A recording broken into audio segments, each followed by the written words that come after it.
Tales of Terror.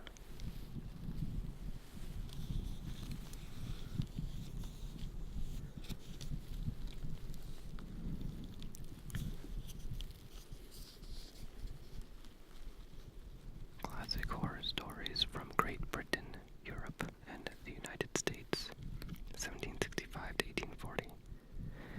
Edited by Peter Haining.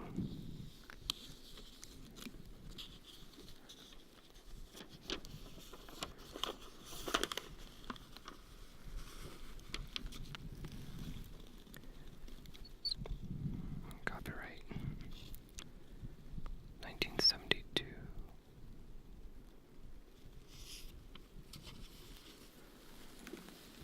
Okay.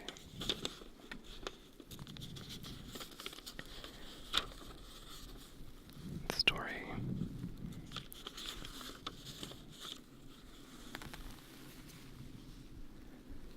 Tonight we'll be in the rest of Europe section.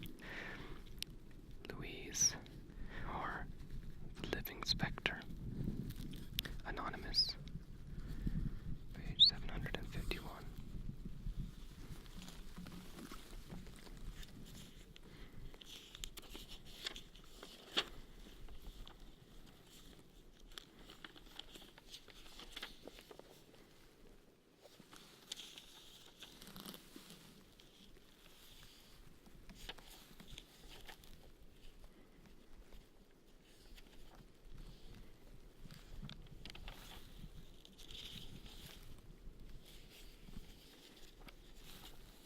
There we go.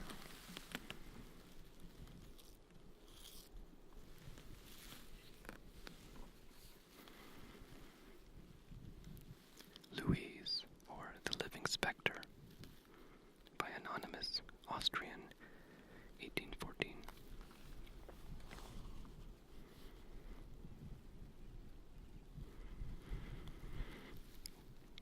Grindolf returned slightly wounded from bloody battle of Wagram. He had fought for his country.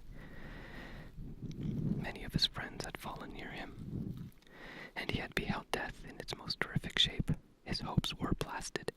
His wound, though not of consequence, had rendered him incapable for further service, and the present, as well as the future, filled him with anxiety. He had been sent to be taken care of. The hospital was too full to receive him, and he was quartered upon a private house, the owner of which he found weeping over the corpse of a young and tenderly beloved wife. Asterisk. In most parts of the continent, it is customary to place a corpse, when deposited in the coffin, in the hall or other most public part of the house, where persons of all classes are admitted to see it. This exhibition continues from 1 to 3 days, according to the rank of the deceased.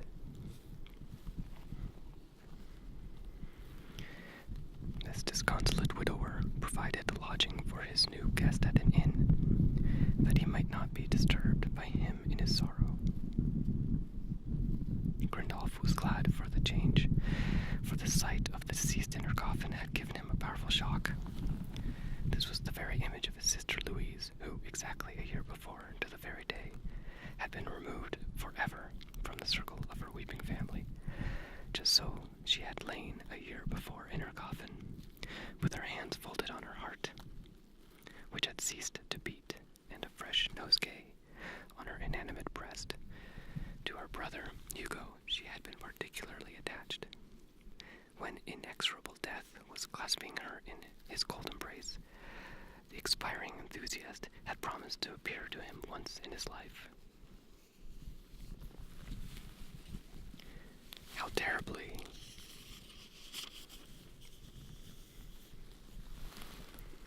she had kept her word, in thus surprising him on the very anniversary of her death by the spectacle of her image in the coffin of the stranger.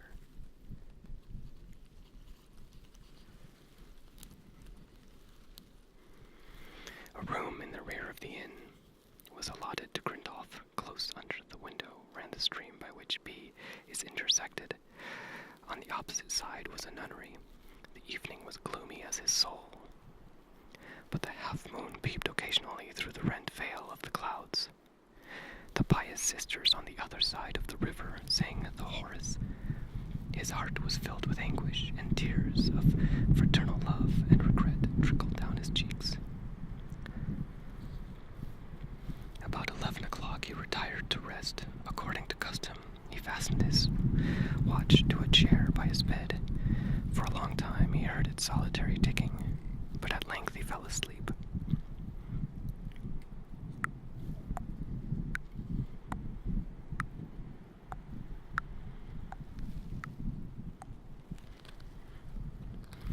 In about an hour, being between sleeping and waking, he felt something touch his cheek and heard a whisper of, "Hugo, is that you?"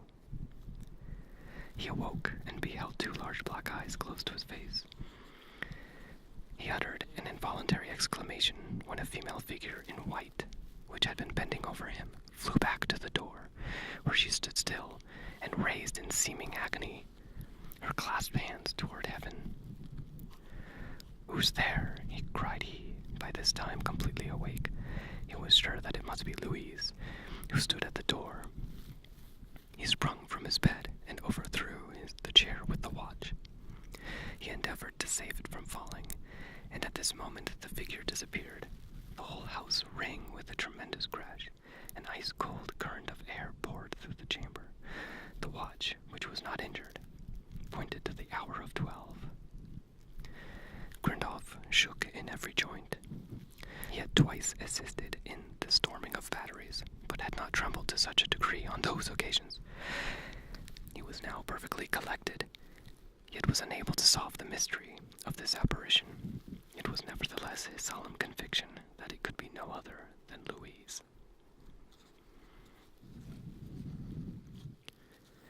It was her elegant figure, her jet-black hair, her large dark eye, her swelling bosom. All this he had seen with his own eyes, for the light of the moon had afforded him a distinct view of the supernatural visitant. He had seen her stop at the door. He attempted to follow, but the door was locked, and he recoiled in the deep feeling of his mortality. How could he no longer doubt that it was a spirit? He who had faced death in 1,000 shapes, was now afraid to cross the threshold of the door. His blood was chilled with horror.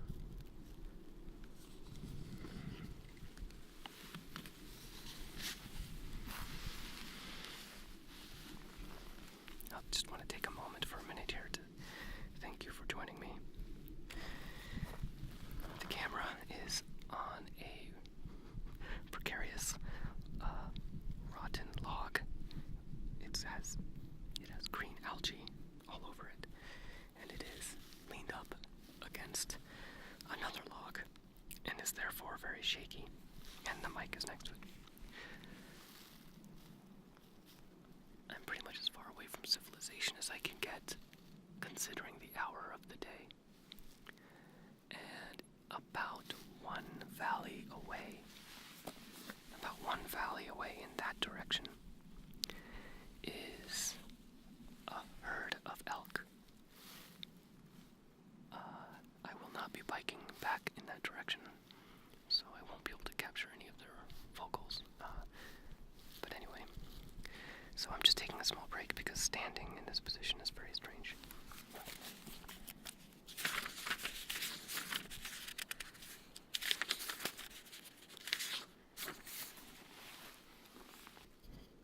It was some hours before he could recover his presence of mind. His beloved sister, his Louise, with her clasped hands, was still present to his view. It was not till past 3 o'clock that he again lay down, and light slumbers at length closed his eyes.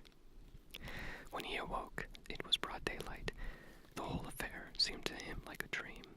He was now more composed. Louise had fulfilled her promise to appear to him. He prayed devoutly for the repose of her soul, and the solemn toll of the nunnery bell wafted his orisons to heaven. The bandage had, unperceived by him, been removed from his wound during the night. He now began to feel pain from it, and sent for a surgeon. latter inquired why he was not quartered in a private house, when he informed him that it was owing to the death of his mistress, of that in which he had been belayed. It had happened to be this very surgeon who attended the young woman. He had known her intimately, and related many traits, proving the excellence of her character. Thus, in the qualities of her heart, as well as in person, she had resembled Louise. "But are you sure that she is really dead?" asked Rindolph, with some hesitation, and half frightened of the question when it had escaped his lips. "What makes you ask such an extraordinary question?" rejoined the astonished surgeon. "I saw her in the coffin," replied Grindolph, "and she had no appearance of a corpse. She looked so fresh-colored and so natural."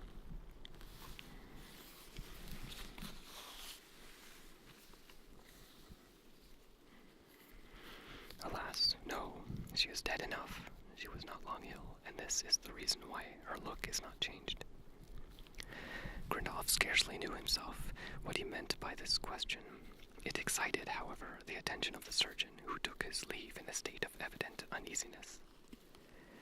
The landlady, a merry soul, entertained Grindolph at the forenoon. The lively interest that she took in his accounts of the military operations of the late bloody days prepossessed him in her favor. He would have begun to talk to her concerning the extraordinary adventure at the preceding night, but she, all life and levity, would only have laughed at him.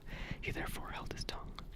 In the town, in the afternoon, he sauntered about in the pleasant environs of the town, which, moreover, were quite new to him. As evening approached, his heart again became oppressed. Perhaps Louise might pay him another visit. He left his door unlocked.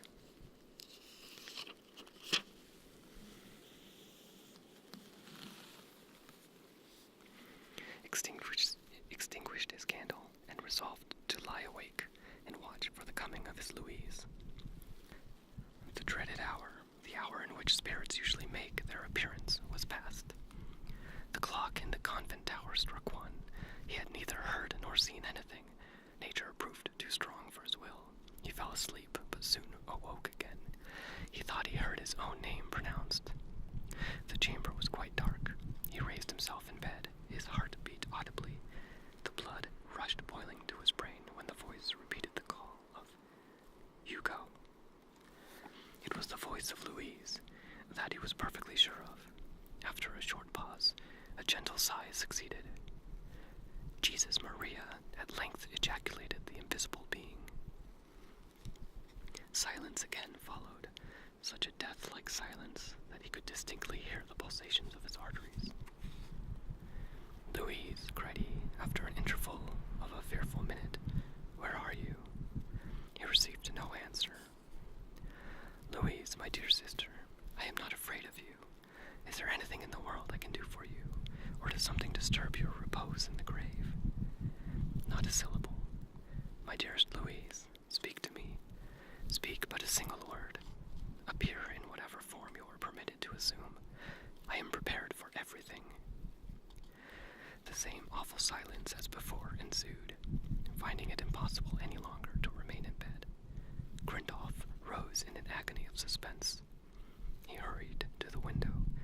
By the feeble light of the moon, he held a boat containing a coffin gliding down the stream. He shuddered. One man only was seated at the stern to steer the boat. So solitary a funeral he had never yet witnessed. This singular spectacle he followed with his eyes till it disappeared in the distance. He then returned weary to his bed and composed himself to sleep. Next morning, he received another visit from the surgeon. The young female in her coffin again came to his mind, and the idea that she might be the cause of his nocturnal alarms forced it anew upon him. "Is she alive, then?" cried he, anxiously awaited the reply. "How, sir," said the surgeon, "could you come by such an idea? I must confess that yesterday you aroused my whole attention."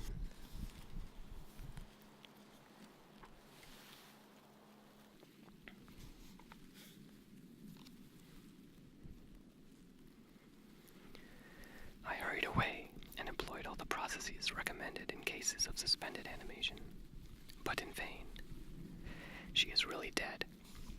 husband, to whom I indiscreetly communicated your remarks, was struck by its truth, and has therefore deferred the funeral, which should have taken place today, till tomorrow.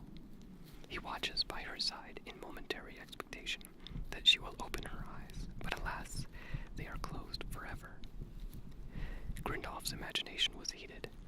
"No, sir," cried he joyfully. She must be alive. What is the Christian name of her husband?" "Hugo," replied the surgeon, who at these words could scarcely believe his ears. "Hugo! Gracious God! Hugo! By all that is sacred, I conjure you, let not the lady be buried today, nor tomorrow, nor the next day. She lives, by heavens, she lives."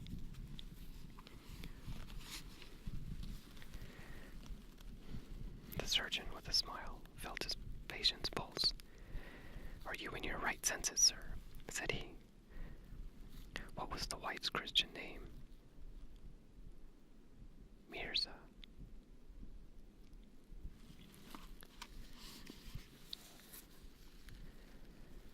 Mirza. Ah, that was the reason why she did not answer me when I called Louise. It was not my sister then, and yet it was her voice, and the first night her very figure. This is most extraordinary. "My dear sir," rejoined the surgeon, "you must be delirious." Grindolph's brain was on fire. He had at least half promised the mystery, and related to the surgeon, under a promise of secrecy, the history of his 2 dreadful nights. "Nonsense," cried the surgeon. "You are feverish, I think. The boat you saw last night came from the hospital. The people that die in the daytime we send off at night down the river to avoid observation, and bury them in the sandhill. This is all you have actually seen and heard. The rest is merely imaginary. It is lucky that you have not mentioned the matter to any other person, or the house might have acquired such a character that no traveler henceforth would have put up at it. Let my good Madame Vaughan and your own dear sister repose in quiet. They are both dead, and will never return." Grindolph significantly shook his head. "I am not a child," said he, with emphasis. "I never believed in spirits or apparitions, or any such ridiculous stuff. A superior being is here concerned. I will swear."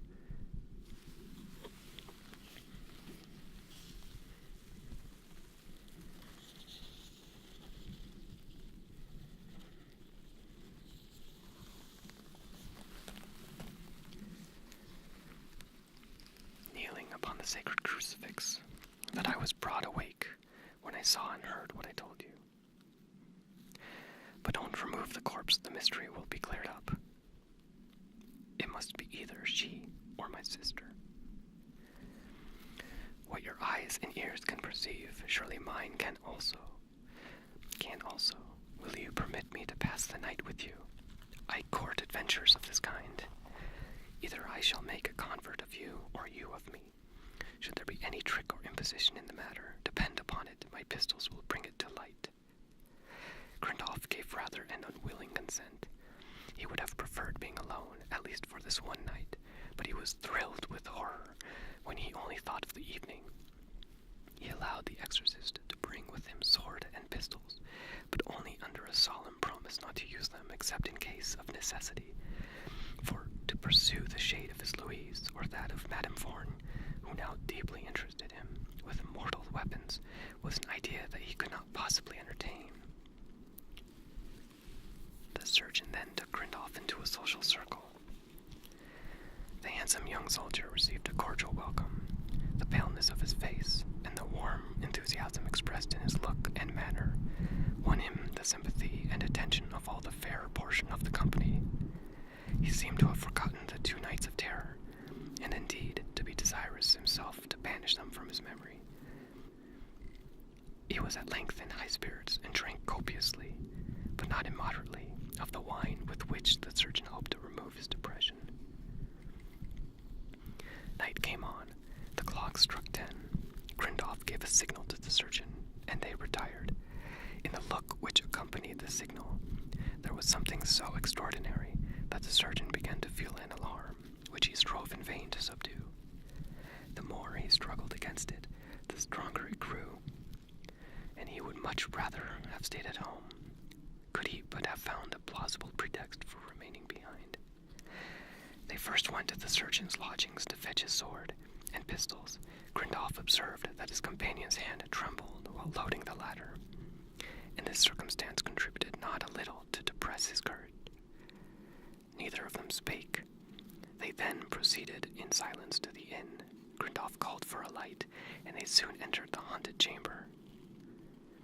Grindoff retained most composure. "I will now fetch a couple of bottles of wine," said he, "for we shall have some hours to watch yet."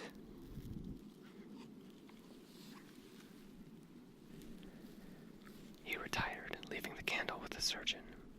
The latter was now alone. His heart sunk with him, and he paced the room with hasty steps by way of gaining some relief.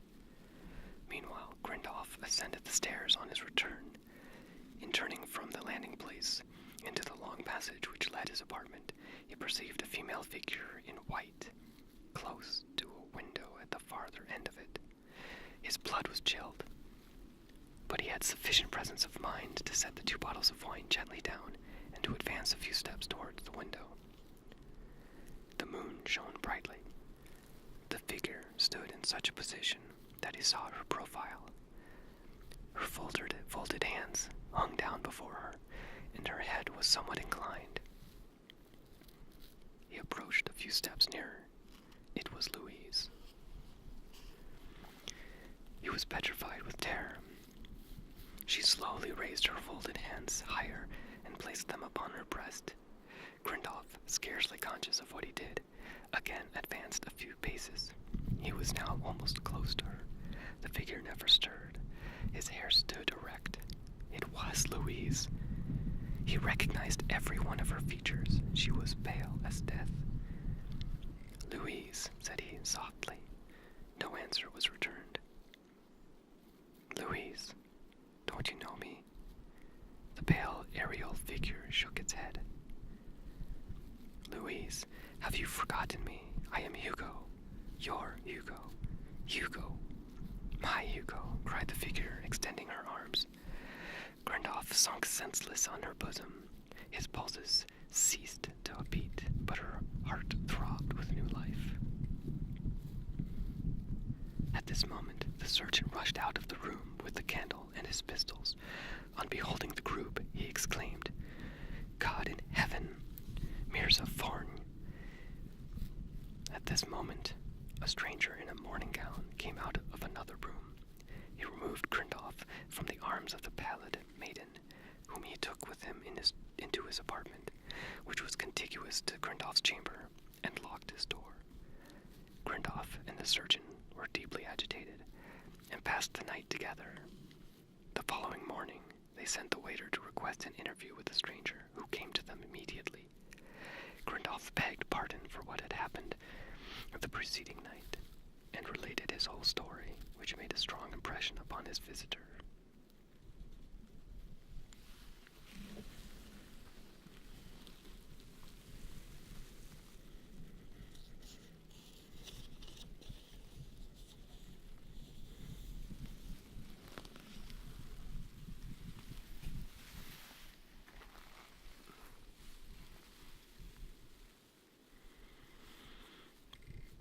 "I have it in my power," said he, with a voice tremulous from emotion, "to solve the melancholy mystery.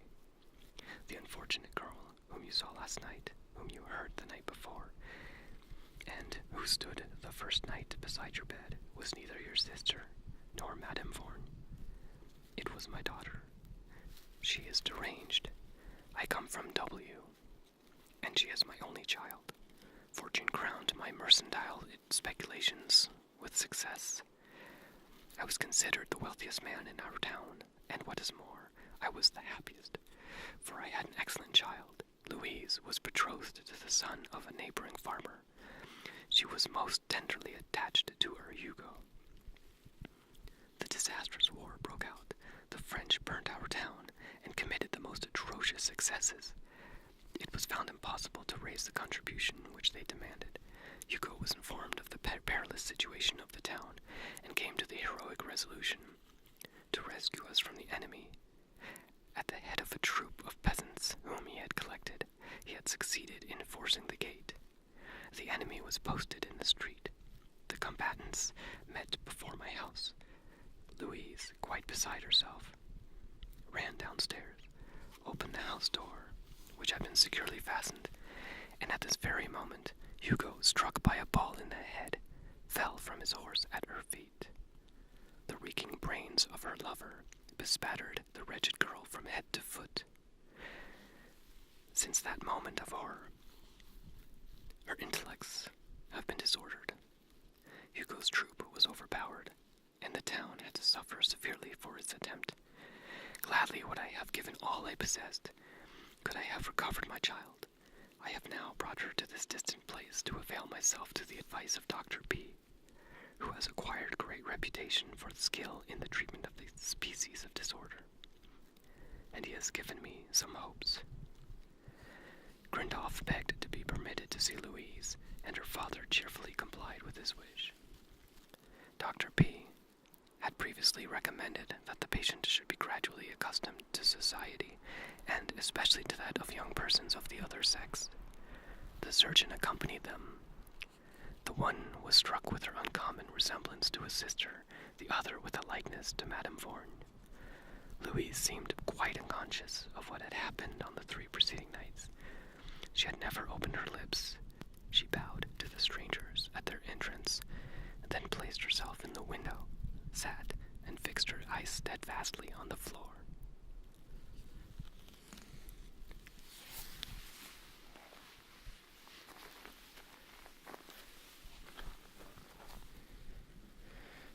Only once did she raise them to take a long look at Grindolf. He was extremely cheerful, but purposely abstained from any notice of Louise. Her father was pleased with his delicate attention, as well as with Grindolf's social temper, and he requested him to come often and see him, and enliven his seclusion. When Grindolf returned to his chamber, he found himself a good deal puzzled how to account for one circumstance, and that was how his fair neighbor could have gone out the first night at the door, since he had found it locked. Whether he had locked it or not before he went to bed, he could not positively tell, but he had some confused recollection that he had not. He examined the lock, which was an old one, and the spring very bad. Louise had probably, in hurrying out, shut the door with violence, which had not only caused the bolt to fly out of the lock, but also produced the chilling current of air which he remembered to have felt. At his next visit the following morning, the father was in better spirits. The doctor had expressed a more favorable opinion than ever of the state of Louise. The stranger had related to him Grindolf's adventure, and the physician had recommended to him to try what effect it would have to call him Hugo before his daughter. Grindolf, to whom he privately communicated this direction, had brought with him a nosegay of extraordinary beauty. She would not touch it, and shook her head without looking at Grindolf, and took her former place at the window seat. Grindolf laid the flowers under the looking-glass. "Where did you get those beautiful flowers, Hugo?" asked the father. At the word Hugo, Louise's looks were directed to Grindolf. A tear started into her large black eye. She rose, took up the nosegay, and turning her back to them, pressed the flowers in silence to her lips. Neither of them seemed to notice this movement, but the father raised his eyes in gratitude to heaven. It was the first token of returning reason Louise had given him. Grindolf would have gladly passed the whole day with his neighbor. He was spellbound, as it were, by the charms of his daughter, a fair female he had never beheld. His eye often dwelt overspread with such a death-like paleness. His eye often dwelt for minutes together on her lovely figure. Had not her face been overspread with such a death-like paleness, had not her heavenly eye been so fixed on vacancy, a more fascinating creature would not have existed on the face of the earth.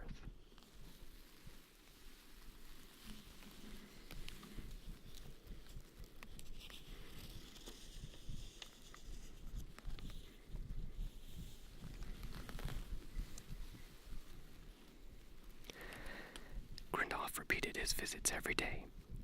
He had learnt from Louise's father that she was fond of music. Without intimating his intention, he hired an excellent pianoforte and ordered it to be carried to Louise's apartment. Being a masterly performer on the instrument, he sat down and struck a few wild chords. All at once, he stopped. A gentle sigh heaved by Louise filled the pause. Grindolf then played a tender adagio, the sweet harmony of which seemed to soften the heart of Louise. Tears trickled on her bosom. Grindolf rose. Louise silently took his place at the instrument, and to the rapturous astonishment of her father and lover, played an adagio by pair. When she had finished, a momentary smile illumined her face, and she returned to her seat. One afternoon, Grindolf found Louise alone. Her father had been invited to a party of pleasure, and her nurse had gone out upon different errands. Grindolf was toying with the girl, and forgetting himself, he threw his arm about her beauteous neck and imprinted an ardent kiss upon her lips. A delicate flush for the first time tinged the lily paleness of her cheeks. The wildness of her large eye gave way to languishing softness. She sunk into Grindolf's nervous arms and hid her crimsoned face in his palpitating bosom. She seemed as if awakened from a long slumber, unconscious of what Grindolf had done to her. The tears coursing down her cheeks, she called him her friend, her deliverer. From this moment, her language was perfectly rational.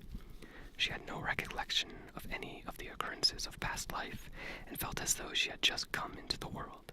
Her understanding, her childlike confidence, and her delicate sensibility rendered her inexpressibly amiable. Her father returned. He was astonished at the miracle, but being put upon his guard by a hint from Grindolf, he did not betray his surprise to Louise. As they were alone, Grindolf availed himself of the opportunity to solicit the hand of the angelic creature. Louise conceived an affection for the young and handsome soldier, and an intercourse of several months strengthened their mutual attachment. Her father disposed of his property at W and purchased a fine estate in the vicinity of B. Louise confessed her passion to the enraptured Grindolf. Her father blessed their union, and they still enjoy happy days amidst a large circle of children and lovely grandchildren.